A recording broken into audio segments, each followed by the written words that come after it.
Welcome to Reclaim Your Life. And I'm now Duane, your host and producer of this series. I'm an author, a life recovery coach, and a transformational catalyst for women to live better lives. When we release the past, we can fully embrace the present. All of my guests this season will share their own journeys of self-discovery, how they pushed through their pain and perseverance, and now live as self-loving, empowered women with a purpose. And I'm so honored to introduce to you today Dr. Marilyn Tam. Marilyn grew up as an abused and neglected child in Hong Kong, and she found her life purpose at the age of 11 when she found out, as bad as her life was, she was much better off than her classmate Rebecca. Wanting to help others and to right the wrongs, she left home as a teen to come to America alone to study. She became a business leader, CEO of Aveda, president of Reebok, and vice president of Nike, as well as being a global humanitarian. Her best-selling book, The Happiness Choice, shares how you can live a life of happiness, health, and success. It's her way of giving back for all the blessings she received. The book was the #3 top business book and won the silver medal in the Global eBook Awards in 2013. Her radio show, The Happiness Choice, on FMG Network is broadcast globally to over 30 million listeners. Marilyn is a regular blogger on the Huffington Post as well. Marilyn, I'm so honored that you are sharing time with us from your very, very busy and demanding schedule. Thank you so much for being here today. Thank you. It's my pleasure to be speaking to you and all your listeners. I always love to start the conversation with a quote or something that the speaker has written, and I found something just wonderful today about you on the Huffington Post, and I'd love to start opening the conversation with this particular quote. I'm eager to give away the insights and wisdom I've learned from painful experience and wise experts so that others can avoid the misery on their way to love, happiness, and success. Why should others have to suffer needlessly? I've already paid the price with my ordeals on the way to inner peace, love, joy, and prosperity. I read your book, Happiness Choice, and it's wonderful. I commend you on it. Just a beautiful book. But I read something in the beginning about your own journey that broke my heart because I could feel your pain. And it was when you said your mother felt that her pregnancy with you was a waste. That told me just how painful your experience as a child was. And I'd love to have you start us there and take us on your journey. Mm-hmm.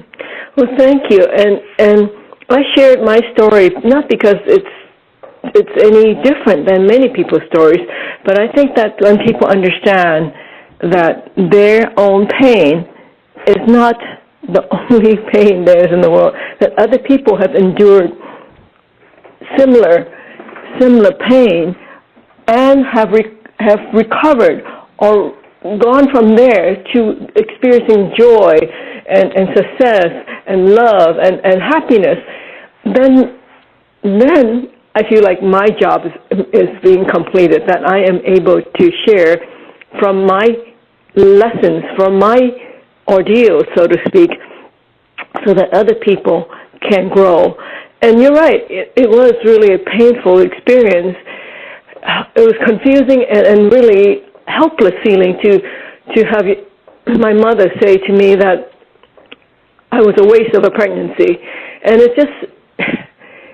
it's not one that anybody wants to hear, and obviously it's not anything that builds self-esteem.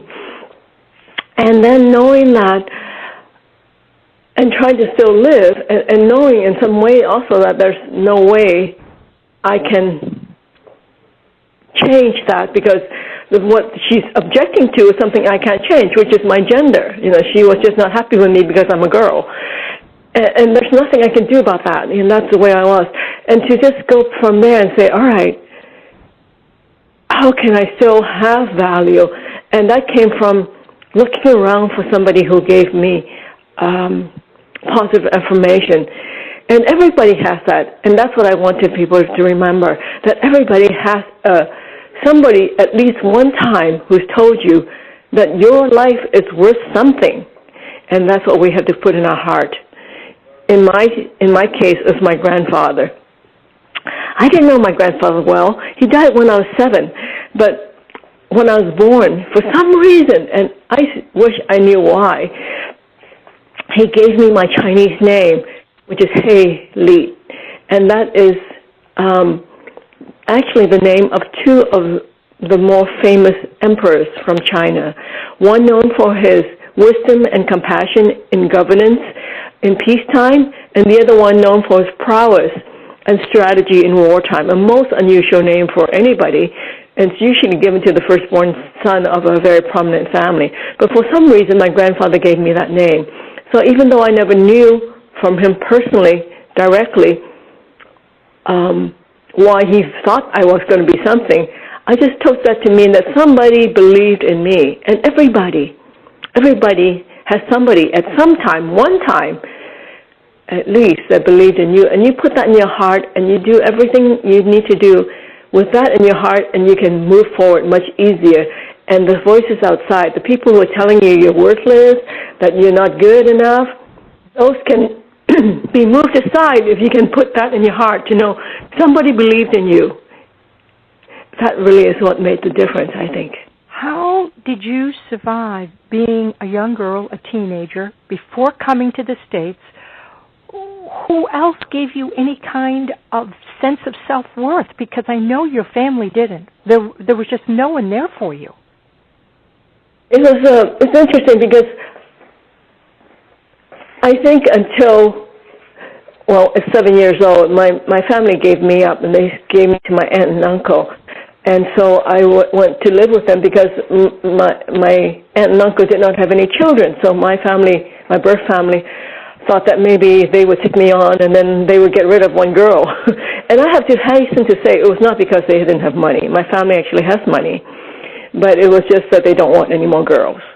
And so it was a direct rejection, obviously, which, again, is not something positive for anybody's self-esteem.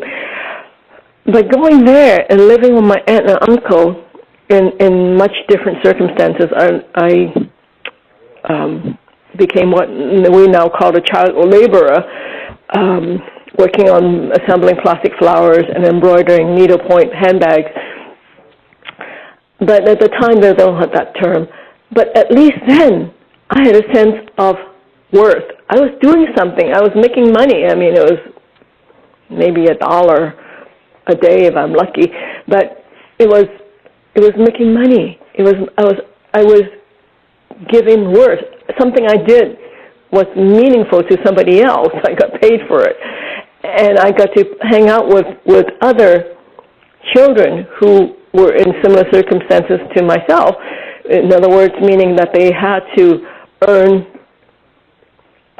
a keep. And I had a community, so to speak, in a way.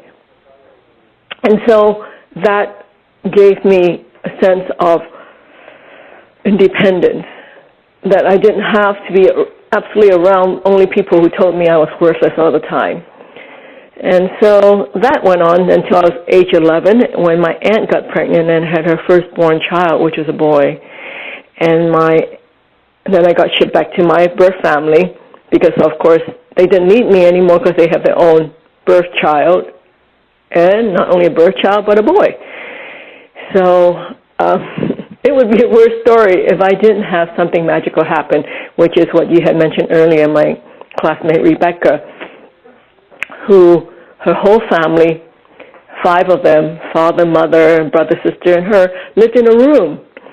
And with 2 working parents, by the end of the month, they didn't have enough to eat. They shared a bathroom and a kitchen with 2 families, and it was much even worse circumstances than I have experienced. But what it did for me is really the magic that I want to talk about. I realized, number one, that there were much worse circumstances than mine. I always had enough to eat. But here, the thing that really got my attention was that 2 working parents working full-time could not afford to feed the family. It was not fair. It was not right. It was not what made sense to me. And so I made a vow then, at 11 years old, that I was going to grow up and help people, help other people like my friend Rebecca have a life. There must be some way. There must be justice somewhere, and I was going to make it happen. And that's what propelled me. That's what changed my thinking and kept me going, is to know that I can make a difference. And that's what drove me to come to this country, actually, by myself, and shift my energy to helping. How did you manage to get here? Excuse me for interrupting. How were you able to do that, to get the resources to come? Well, as I mentioned, my family's not poor. Right. So I said, I really want to go away to study. And they said, here's a ticket, go. So they were happy. And I had done all the work. I applied to school. I did all that. I didn't even finish high school. I got early acceptance into college because I was so driven by wanting to make a difference. I worked really hard in school and did my SATs early, which is the first time I've ever seen a multiple choice. But I passed very well, came to this country, and I worked as a fry cook at A&W, a fast food place, and went to school. And the rest, I guess they can't say, is history. Now, you obviously are extremely well educated. You're a PhD. How did you transition from your academic accomplishment now into the business accomplishments that you made? I mean, you've been at the top tier of 3 of our biggest brands that are worldwide. I mean, Reebok, Nike, Aveda, huge companies. That's what I tell people. If you have a life purpose, and my life purpose was to make a positive difference. When you have a life purpose, and we all have one, when we anchor into that, and that's really I want to share with everybody, is to know that when you know that you have a life purpose, everything falls. Because my life purpose came from getting connected with Rebecca, knowing that other people need and have wants that maybe I can do something about. It gave me a reason for being. It gave me a reason, a purpose to move forward. And so when you anchor to your life purpose, everything can flow. So sometimes when you follow your life purpose, the way you think you're going may not be where you end up. But if you have the trust in that, it happens. Because, as I mentioned, I was focused on making a positive difference in the world. So it doesn't seem to make sense that I would end up as a corporate CEO. But here again is the story of how when we follow our dreams, things unfold, and if you keep following them, it magically becomes real. I was bent on going to work for WHO, which is a World Health Organization, and I was thinking that I was going to work in Africa. Because when I was young, I grew up in the time before the internet, a long time ago, for some of our listeners, I'm sure. And so my reference point was really National Geographic. And there I saw a lot of people from Africa who needed help. So my focus then was, how do I help these people? And I thought, well, WHO and the World Health Organization works a lot there. They talk about them in National Geographic. I'll go work for them. So that's what drove me to do my education quickly And I applied to WHO, who sent back a form letter saying that they only take people with 10-year experience, which destroyed me even before I got done with school.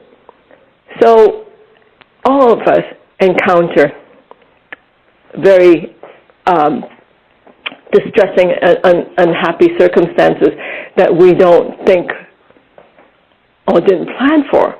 When we get into those places, what we need to do is step back and say, wait, was that really what I want? If that is, what else do I have now at this point? So when I step back from being denied what I thought was my life purpose, I realized my life purpose wasn't that to work for WHO. My life purpose was to make a positive difference. So I still have that.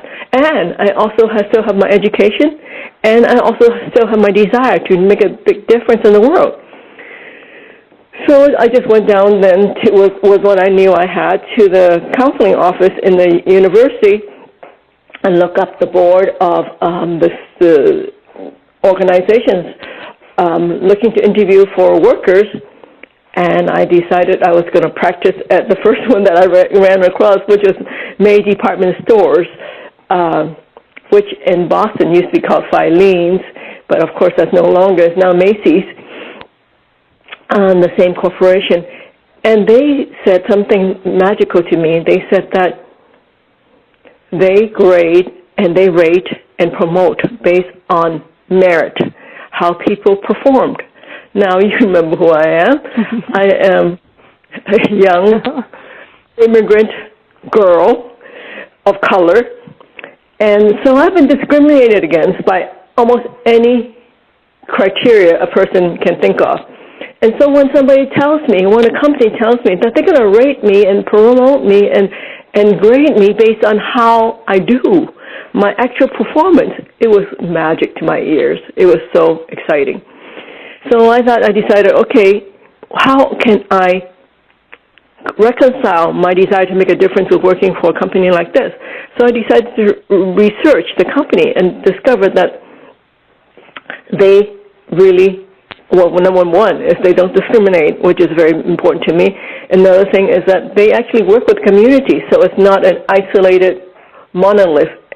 They actually work with community, they are good to their workers, and they make a positive difference right in the community. And then a transformation again happened in my head. And this is something that I like to share with people so that people know that when we look at the world in a different way, instead of just from our own perspective and looking at the world as how does the world view itself in different ways than our own personal view. If we step back enough, then we can see a bigger picture. And the bigger picture I saw was that for me to make a difference, doesn't have to be the one way I thought about it. My making a difference can start right now, not wait 10 years for WHO to take me, but to start right now here where I am by making a difference working for this very company that's going to be grading and rating and promoting me based on what I can do. So that started me on my trajectory of being into the business world. Something that I had never thought about when I was going through and getting my degrees in economics and communications and food technology, all the things that I thought I needed to help Africa. So that's what I say to people. Follow your life passion, but don't be so blindsided that you think there's only one way. We can make a difference right now, right today, with the people around us doing whatever we're doing, if we're conscious and we're following our life purpose. How long was your experience with the May Company? I mean, you went from there to, did you go up into their corporate structure and then go on to another company or to Aveda? Each company came through, as I said, going back to it, if you follow your life purpose, things will unfold. I always try to do the best I can wherever I am. And one of the things I always did was not only to learn about my particular job only, but also the people and my colleagues around me, and to see where my job touches other parts of the company. And learning about them, and in that place, and learning about more, I got more skills. And in this case, I got more skills, and I got promoted within May Company and became a buyer. And because I learned so much about it that I became what they call corporate buyer, because there's distribution around the country of different May department stores. And I was appointed very young in my career to being corporate buyer, which meant I got to go overseas for May department stores to buy for the whole nation. And in this process, I got to meet other colleagues within the industry, including another company, Britannia Jeans. I don't know if you go back that far, but there's a company that used to make denim jeans. It was very big, and they had a big design and development center in Hong Kong. And on my trip, they talked to me, and before I knew it, they offered me a job as Director of Design and Development. So next thing I know, I got transferred to Hong Kong, now as an American expatriate. And from there, it just evolved that I kept growing in the business world, just doing what I felt was my best to help the people that I was working with, but also the bigger world. So I never forgot that in whatever position I was, I can help and make a difference from my perspective, from what I know, both in the business world and also from my personal experience. And so if we keep knowing that our focus is to make a positive difference, and we just keep following our purpose, things unfold and they open to them, and you ask how each thing can help you more and help other people more. Because for me, being with Britannia Jeans, I now could work with factories because we're doing design and development and working with the factories who built the products. And so that I can start working with them to try to improve the working conditions, which is what I know about from a child. So everything I did always tied back to how I could make a difference, both for everybody I worked with, but also for the bigger whole. How can that example then serve the bigger world? Wonderful. Now that you've achieved all that corporate success and been CEO of some of our biggest companies, now what do you do with your time? Are you still actively involved with the corporate identity, or are you strictly focusing on your dream, your passion of helping others less fortunate around the world and writing books? I do all those things you mentioned, and also I do a lot of speaking and consulting with large organizations, both corporations and associations and nonprofits. And that when I do give a keynote or do a workshop with them, I have an opportunity to share with all these different organizations how they too can continue to do good as well as make money, because the two are completely interrelated. Something that I talk about in my book, The Happiness Choice, is that it shows that when we are happy, when a person is happy, when an employee is happy, when a worker is happy, they're more productive, they're more creative, they're healthier, and they live longer. So it's a win-win-win in every single way. And so I'm happy to be able to take this message to share with companies as well as individuals that following our life dream with a purpose makes all the difference.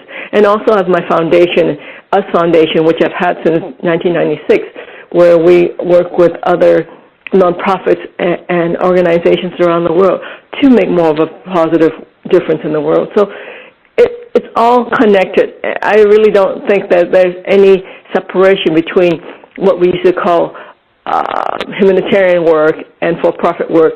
When we do good for ourselves, when we do good for a company, we also, by definition, need to be doing good for the world.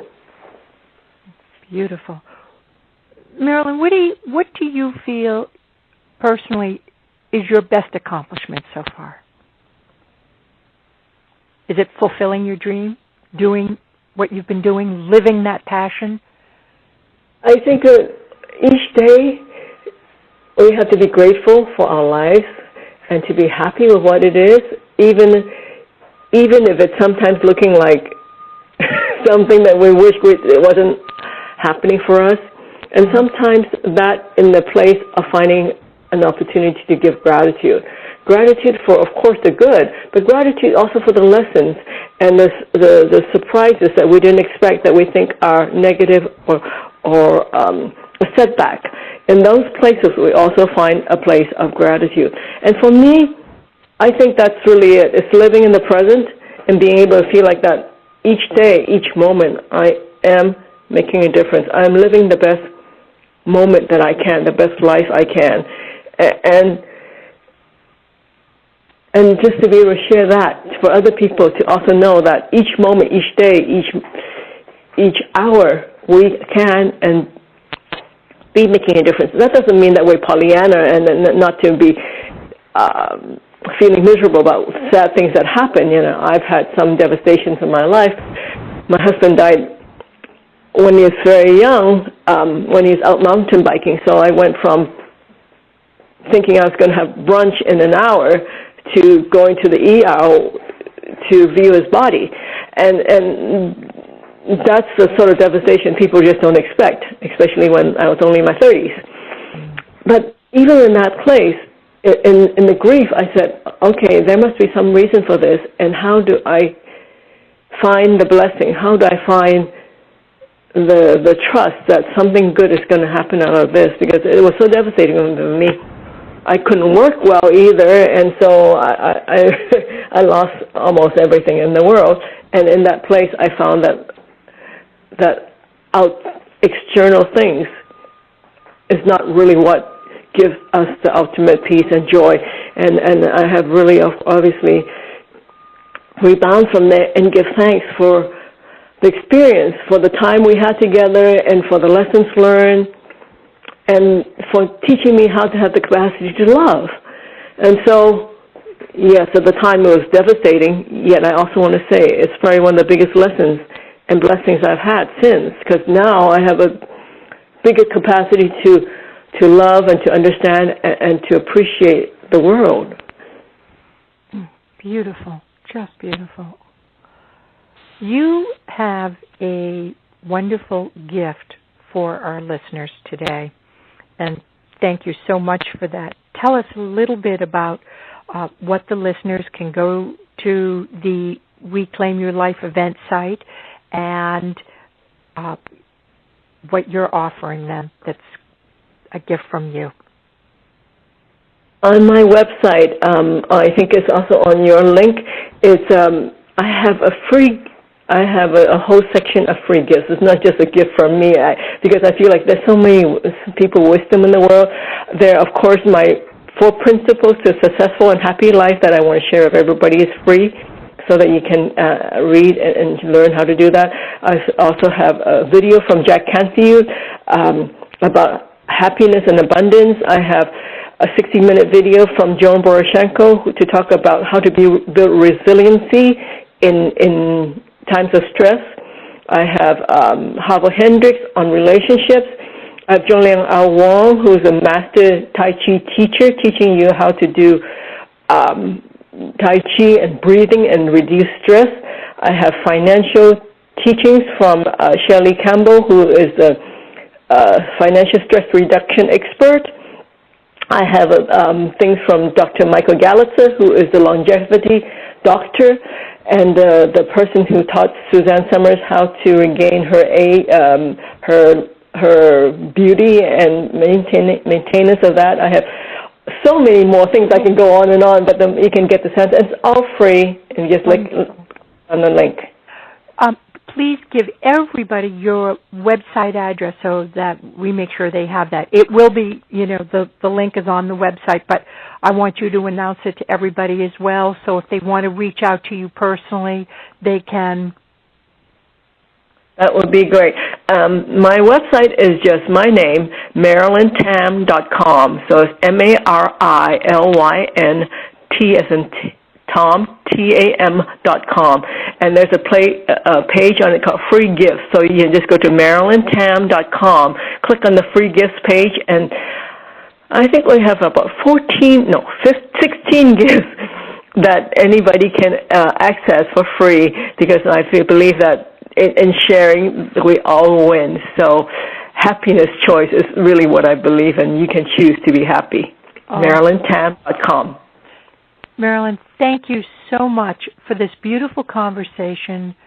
You have such an empowering story for people, that how at such an early age you discovered a purpose, and you've never, ever let go of that, regardless of the challenges that you faced. You just have persevered, and you're touching the world now. It's just beautiful. Thank you, and may each one of our listeners know that they too are beautiful inside and can live the life of happiness. It's their choice. You can do it. Bless you. Beautiful. Thank you so much for being part of Reclaim Your Life. I just have